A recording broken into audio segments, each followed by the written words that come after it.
Complete Works of Swami Vivekananda. Volume 2. Practical Vedanta and Other Lectures.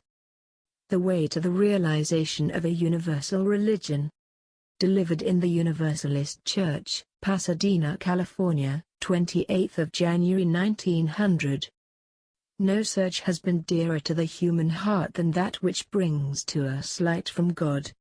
No study has taken so much of human energy, whether in times past or present, as the study of the soul, of God, and of human destiny. However immersed we are in our daily occupations, in our ambitions, in our work, in the midst of the greatest of our struggles, sometimes there will come a pause. The mind stops and wants to know something beyond this world. Sometimes it catches glimpses of a realm beyond the senses, and a struggle to get at it is the result. Thus it has been throughout the ages, in all countries. Man has wanted to look beyond, wanted to expand himself, and all that we call progress, evolution, has been always measured by that one search, the search for human destiny, the search for God. As our social struggles are represented amongst different nations by different social organizations, so is man's spiritual struggle represented by various religions, and as different social organizations are constantly quarreling, are constantly at war with one another, so these spiritual organizations have been constantly at war with one another, constantly quarreling. Men belonging to a particular social organization claim that the right to live only belongs to them, and so long as they can, they want to exercise that right at the cost of the weak. We know that just now there is a fierce struggle of that sort going on in South Africa. Similarly, each religious sect has claimed the exclusive right to live. And thus we find that though there is nothing that has brought to man more blessings than religion, yet at the same time, there is nothing that has brought more horror than religion. Nothing has made more for peace and love than religion, nothing has engendered fiercer hatred than religion. Nothing has made the brotherhood of man more tangible than religion, nothing has bred more bitter enmity between man and man than religion. Nothing has built more charitable institutions, more hospitals for men, and even for animals, than religion. Nothing has deluged the world with more blood than religion.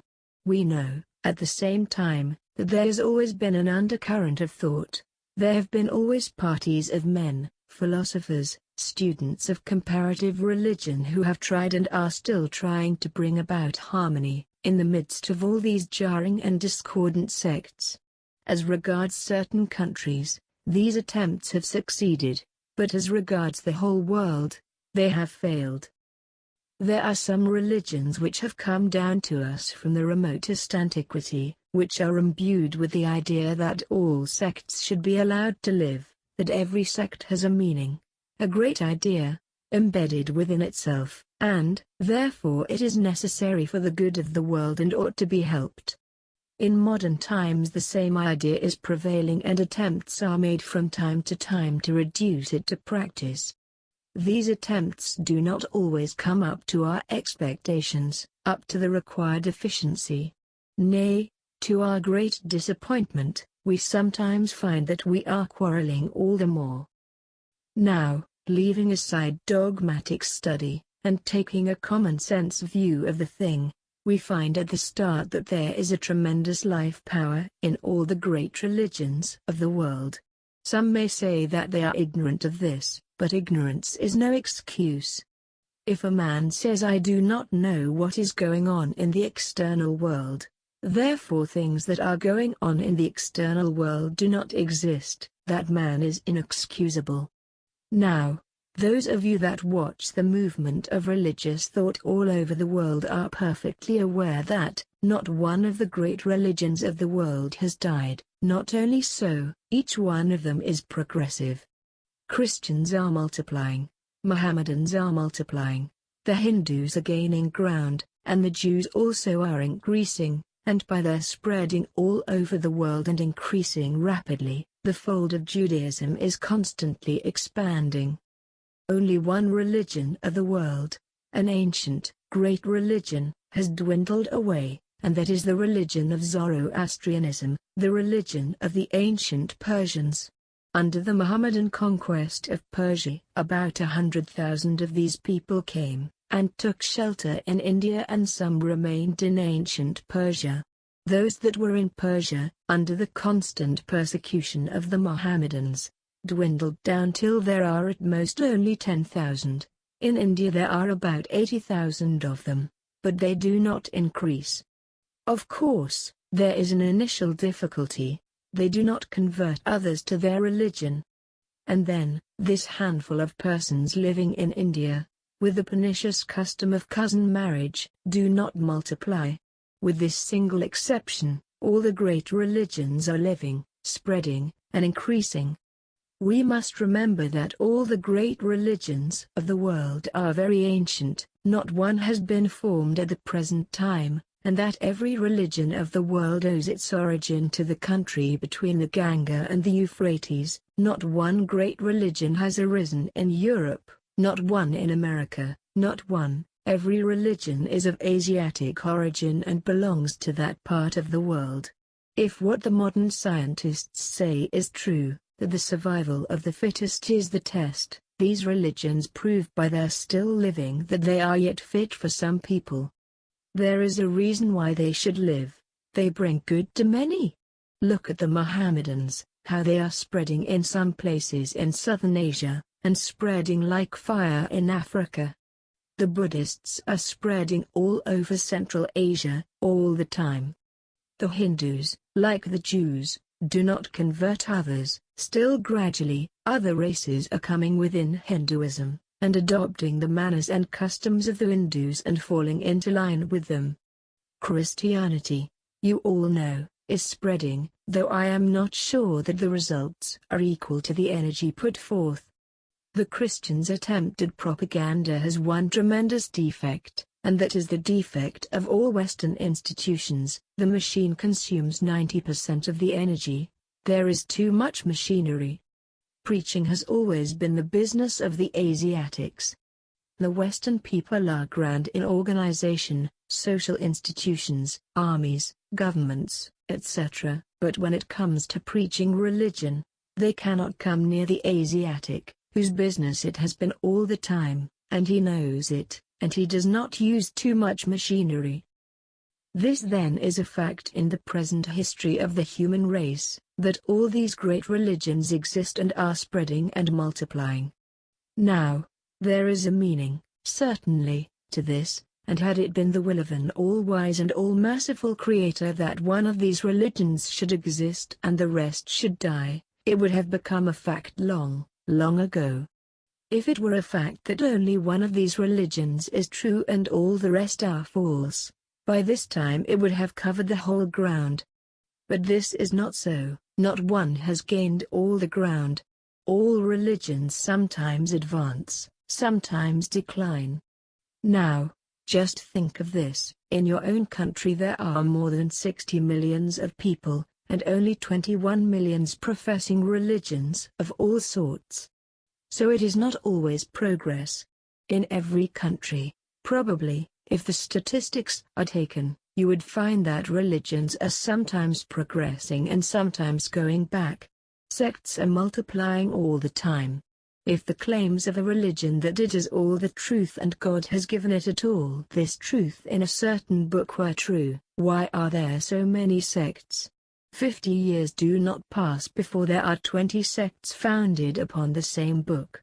If God has put all the truth in certain books, He does not give us those books in order that we may quarrel over texts. That seems to be the fact. Why is it? Even if a book were given by God which contained all the truth about religion, it would not serve the purpose because nobody could understand the book. Take the Bible, for instance, and all the sects that exist amongst Christians. Each one puts its own interpretation upon the same text, and each says that it alone understands that text and all the rest are wrong. So with every religion. There are many sects among the Mohammedans and among the Buddhists, and hundreds among the Hindus. Now, I bring these facts before you in order to show you that any attempt to bring all humanity to one method of thinking in spiritual things has been a failure and always will be a failure. Every man that starts a theory, even at the present day, finds that if he goes 20 miles away from his followers, they will make 20 sects. You see that happening all the time. You cannot make all conform to the same ideas, that is a fact. And I thank God that it is so. I am not against any sect.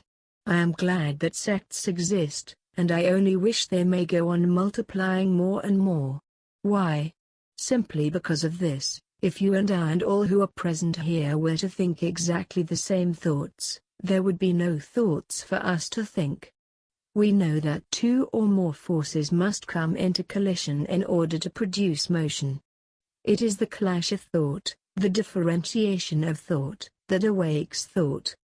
Now, if we all thought alike, we would be like Egyptian mummies in a museum looking vacantly at one another's faces, no more than that.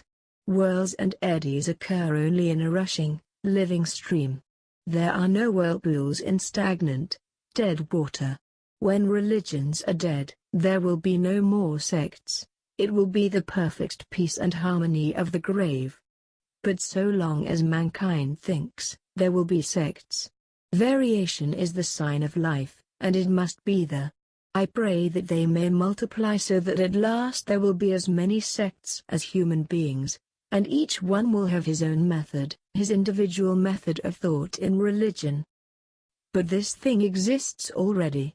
Each one of us is thinking in his own way, but his natural course has been obstructed all the time and is still being obstructed. If the sword is not used directly, other means will be used.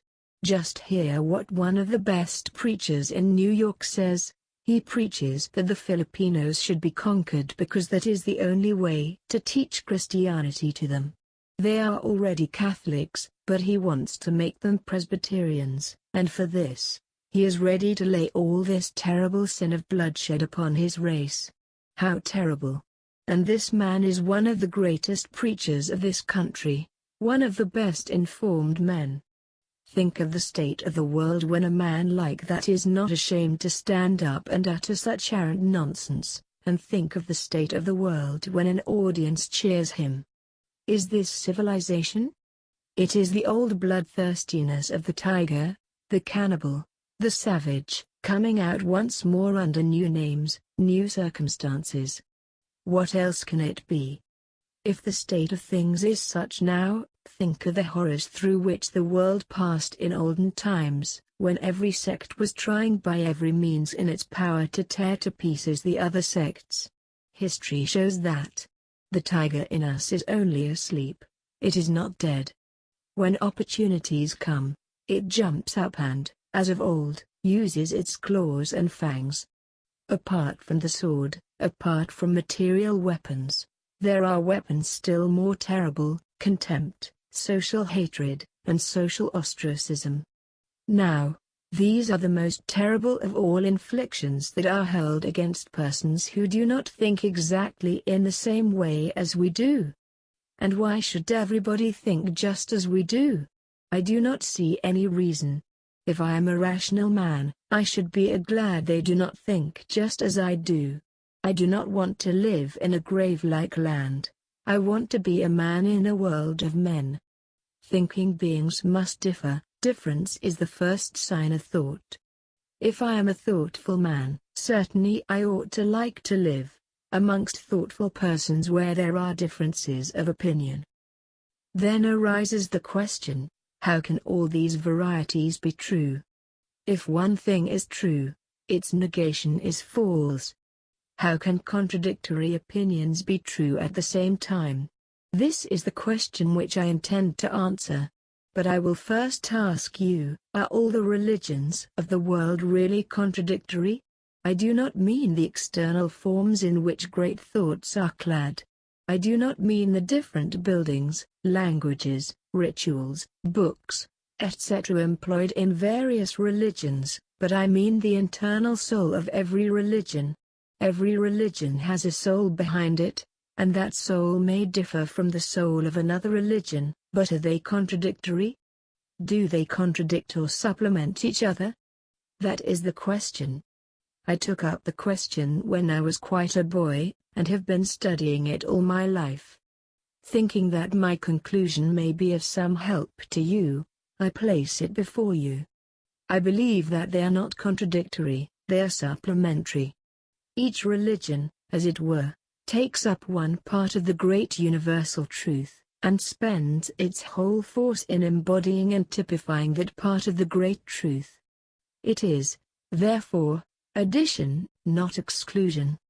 That is the idea. System after system arises, each one embodying a great idea, and ideals must be added to ideals. And this is the march of humanity. Man never progresses from error to truth, but from truth to truth, from lesser truth to higher truth, but it is never from error to truth. The child may develop more than the father, but was the father a name? The child is the father plus something else. If your present state of knowledge is much greater than it was when you were a child, would you look down upon that stage now? Will you look back and call it inanity? Why, your present stage is the knowledge of the child plus something more. Then, again, we also know that there may be almost contradictory points of view of the same thing, but they will all indicate the same thing. Suppose a man is journeying towards the sun, and as he advances he takes a photograph of the sun at every stage. When he comes back, he has many photographs of the sun, which he places before us. We see that not two are alike, and yet, who will deny that all these are photographs of the same sun, from different standpoints? Take 4 photographs of this church from different corners, how different they would look, and yet they would all represent this church. In the same way, we are all looking at truth from different standpoints, which vary according to our birth, education, surroundings, and so on. We are viewing truth, getting as much of it as these circumstances will permit, coloring the truth with our own heart, understanding it with our own intellect, and grasping it with our own mind. We can only know as much of truth as is related to us, as much of it as we are able to receive. This makes the difference between man, and occasions sometimes even contradictory ideas, yet we all belong to the same great universal truth. My idea, therefore, is that all these religions are different forces in the economy of God, working for the good of mankind, and that not one can become dead, not one can be killed. Just as you cannot kill any force in nature, so you cannot kill any one of these spiritual forces. You have seen that each religion is living. From time to time it may retrograde or go forward. At one time, it may be shown of a good many of its trappings, at another time it may be covered with all sorts of trappings, but all the same, the soul is ever there, it can never be lost. The ideal which every religion represents is never lost, and so every religion is intelligently on the march. And that universal religion about which philosophers and others have dreamed in every country already exists. It is here. As the universal brotherhood of man is already existing, so also is universal religion. Which of you, that have traveled far and wide, have not found brothers and sisters in every nation? I have found them all over the world. Brotherhood already exists, only there are numbers of persons who fail to see this and only upset it by crying for new brotherhoods. Universal religion, too, is already existing. If the priests and other people that have taken upon themselves the task of preaching different religions, simply cease preaching for a few moments, we shall see it is there. They are disturbing it all the time, because it is to their interest. You see that priests in every country are very conservative. Why is it so? There are very few priests who lead the people, most of them are led by the people and are their slaves and servants. If you say it is dry, they say it is so. If you say it is black, they say it is black. If the people advance, the priests must advance. They cannot lag behind. So, before blaming the priests, it is the fashion to blame the priest. You ought to blame yourselves. You only get what you deserve. What would be the fate of a priest who wants to give you new and advanced ideas and lead you forward? His children would probably starve, and he would be clad in rags. He is governed by the same worldly laws as you are. If you go on, he says, let us march. Of course, there are exceptional souls, not cowed down by public opinion. They see the truth and truth alone they value. Truth has got hold of them, has got possession of them, as it were, and they cannot but march ahead. They never look backward, and for them there are no people. God alone exists for them. He is the light before them, and they are following that light. I met a Mormon gentleman in this country, who tried to persuade me to his faith. I said, I have great respect for your opinions, but in certain points we do not agree. I belong to a monastic order, and you believe in marrying many wives. But why don't you go to India to preach? Then he was astonished. He said, why, you don't believe in any marriage at all, and we believe in polygamy, and yet you ask me to go to your country. I said, yes, my countrymen will hear every religious thought wherever it may come from. I wish you would go to India, first, because I am a great believer in sects. Secondly, there are many men in India who are not at all satisfied with any of the existing sects, and on account of this dissatisfaction, they will not have anything to do with religion, and, possibly, you might get some of them. The greater the number of sects, the more chance of people getting religion. In the hotel, where there are all sorts of food, everyone has a chance to get his appetite satisfied. So I want sects to multiply in every country, that more people may have a chance to be spiritual. Do not think that people do not like religion. I do not believe that. The preachers cannot give them what they need. The same man that may have been branded as an atheist, as a materialist, or what not, may meet a man who gives him the truth needed by him, and he may turn out the most spiritual man in the community. We can eat only in our own way. For instance, we Hindus eat with our fingers. Our fingers are suppler than yours, you cannot use your fingers the same way. Not only the food should be supplied, but it should be taken in your own particular way. Not only must you have the spiritual ideas, but they must come to you according to your own method. They must speak your own language, the language of your soul, and then alone they will satisfy you. When the man comes who speaks my language and gives truth in my language, I at once understand it and receive it forever. This is a great fact. Now from this we see that there are various grades and types of human minds and what a task religions take upon them. A man brings forth 2 or 3 doctrines and claims that his religion ought to satisfy all humanity. He goes out into the world, God's menagerie, with a little cage in hand, and says, God and the elephant and everybody has to go into this. Even if we have to cut the elephant into pieces, he must go in. Again, there may be a sect with a few good ideas. Its followers say, all men must come in. But there is no room for them. Never mind. Cut them to pieces, get them in anyhow. If they don't get in, why, they will be damned. No preacher, no sect, have I ever met that pauses and asks, why is it that people do not listen to us? Instead, they curse the people and say, the people are wicked. They never ask, how is it that people do not listen to my words? Why cannot I make them see the truth? Why cannot I speak in their language? Why cannot I open their eyes? Surely, they ought to know better, and when they find people do not listen to them, if they curse anybody, it should be themselves.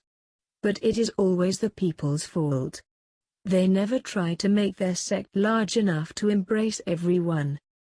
Therefore we at once see why there has been so much narrow-mindedness, the part always claiming to be the whole, the little, finite unit always laying claim to the infinite. Think of little sects, born within a few hundred years out of fallible human brains, making this arrogant claim of knowledge of the whole of God's infinite truth. Think of the arrogance of it. If it shows anything, it is this: how vain human beings are. And it is no wonder that such claims have always failed, and, by the mercy of the Lord, are always destined to fail. In this line the Mohammedans were the best off. Every step forward was made with the sword, the Quran in the one hand and the sword in the other. Take the Quran, or you must die, there is no alternative. You know from history how phenomenal was their success. For 600 years nothing could resist them, and then there came a time when they had to cry halt. So will it be with other religions if they follow the same methods. We are such babes. We always forget human nature. When we begin life, we think that our fate will be something extraordinary, and nothing can make us disbelieve that. But when we grow old, we think differently. So with religions. In their early stages, when they spread a little, they get the idea that they can change the minds of the whole human race in a few years, and go on killing and massacring to make converts by force. Then they fail, and begin to understand better. We see that these sects did not succeed in what they started out to do, which was a great blessing. Just think if one of those fanatical sects had succeeded all over the world, where would man be today? Now, the Lord be blessed that they did not succeed. Yet, each one represents a great truth. Each religion represents a particular excellence, something which is its soul. There is an old story which comes to my mind. There were some ogresses who used to kill people and do all sorts of mischief, but they themselves could not be killed, until someone found out that their souls were in certain birds, and so long as the birds were safe nothing could destroy the ogresses. So, each one of us has, as it were, such a bird, where our soul is, has an ideal, a mission to perform in life. Every human being is an embodiment of such an ideal, such a mission. Whatever else you may lose, so long as that ideal is not lost, and that mission is not hurt, nothing can kill you.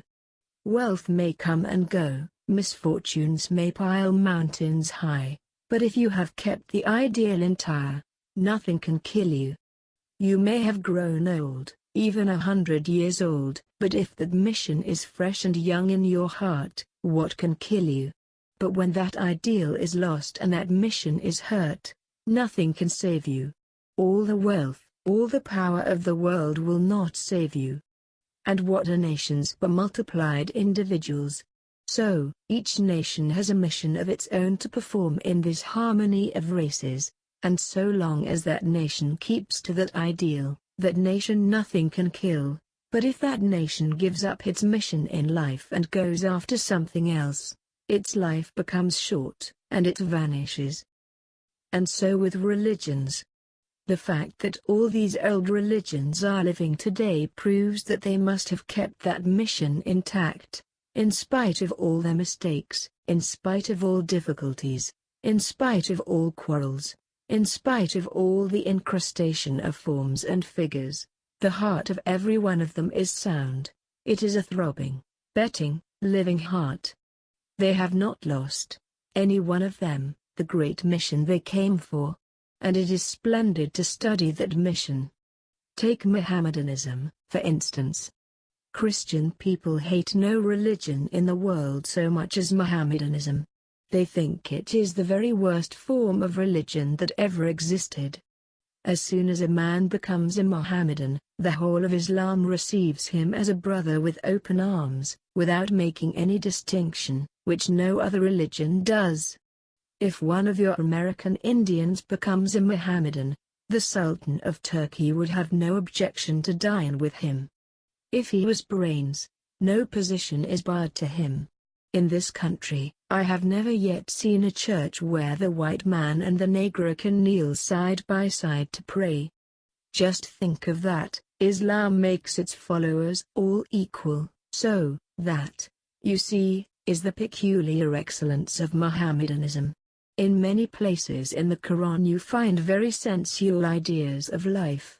Never mind. What Mohammedanism comes to preach to the world is this practical brotherhood of all belonging to their faith. That is the essential part of the Mohammedan religion, and all the other ideas about heaven and of life etc. are not Mohammedanism. They are accretions. With the Hindus you will find one national idea, spirituality. In no other religion, in no other sacred books of the world, will you find so much energy spent in defining the idea of God. They tried to define the ideal of soul so that no earthly touch might mar it. The spirit must be divine, and spirit understood as spirit must not be made into a man. The same idea of unity, of the realization of God, the omnipresent, is preached throughout. They think it is all nonsense to say that he lives in heaven, and all that. It is a mere human, anthropomorphic idea. All the heaven that ever existed is now and here. One moment in infinite time is quite as good as any other moment. If you believe in a God, you can see him even now. We think religion begins when you have realized something. It is not believing in doctrines, nor giving intellectual assent, nor making declarations. If there is a God, have you seen him? If you say no, then what right have you to believe in him? If you are in doubt whether there is a God, why do you not struggle to see him? Why do you not renounce the world and spend the whole of your life for this one object? Renunciation and spirituality are the two great ideas of India, and it is because India clings to these ideas that all her mistakes count for so little. With the Christians, the central idea that has been preached by them is the same: watch and pray, for the kingdom of heaven is at hand, which means, purify your minds and be ready. And that spirit never dies. You recollect that the Christians are, even in the darkest days, even in the most superstitious Christian countries, always trying to prepare themselves for the coming of the Lord, by trying to help others, building hospitals, and so on. So long as the Christians keep to that ideal, their religion lives. Now an ideal presents itself to my mind. It may be only a dream. I do not know whether it will ever be realized in this world, but sometimes it is better to dream a dream, than die on hard facts. Great truths, even in a dream, are good, better than bad facts. So, let us dream a dream. You know that there are various grades of mind. You may be a matter-of-fact, common-sense rationalist. You do not care for forms and ceremonies. You want intellectual, hard, ringing facts, and they alone will satisfy you. Then there are the Puritans, the Mohammedans, who will not allow a picture or a statue in their place of worship. Very well. But there is another man who is more artistic. He wants a great deal of art, beauty of lines and curves, the colors, flowers, forms. He wants candles, lights, and all the insignia and paraphernalia of ritual, that he may see God. His mind takes God in those forms, as yours takes him through the intellect. Then, there is the devotional man, whose soul is crying for God. He has no other idea but to worship God, and to praise him. Then again, there is the philosopher, standing outside all these, mocking at them. He thinks, what nonsense they are. What ideas about God. They may laugh at one another, but each one has a place in this world. All these various minds, all these various types are necessary. If there ever is going to be an ideal religion, it must be broad and large enough to supply food for all these minds. It must supply the strength of philosophy to the philosopher, the devotee's heart to the worshipper, to the ritualist. It will give all that the most marvelous symbolism can convey, to the poet, It will give as much of heart as he can take in, and other things besides. To make such a broad religion, we shall have to go back to the time when religions began and take them all in. Our watchword, then, will be acceptance, and not exclusion. Not only toleration, for so-called toleration is often blasphemy, and I do not believe in it. I believe in acceptance.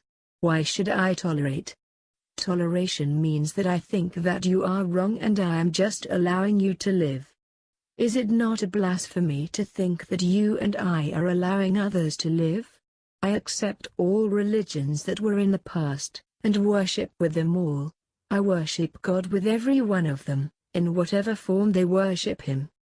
I shall go to the mosque of the Mohammedan, I shall enter the Christian's church and kneel before the crucifix, I shall enter the Buddhistic temple, where I shall take refuge in Buddha and in his law. I shall go into the forest and sit down in meditation with the Hindu, who is trying to see the light which enlightens the heart of everyone. Not only shall I do all these, but I shall keep my heart open for all that may come in the future. Is God's book finished?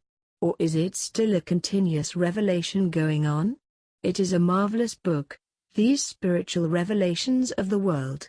The Bible, the Vedas, the Quran, and all other sacred books are but so many pages, and an infinite number of pages remain yet to be unfolded. I would leave it open for all of them. We stand in the present, but open ourselves to the infinite future. We take in all that has been in the past, enjoy the light of the present, and open every window of the heart for all that will come in the future.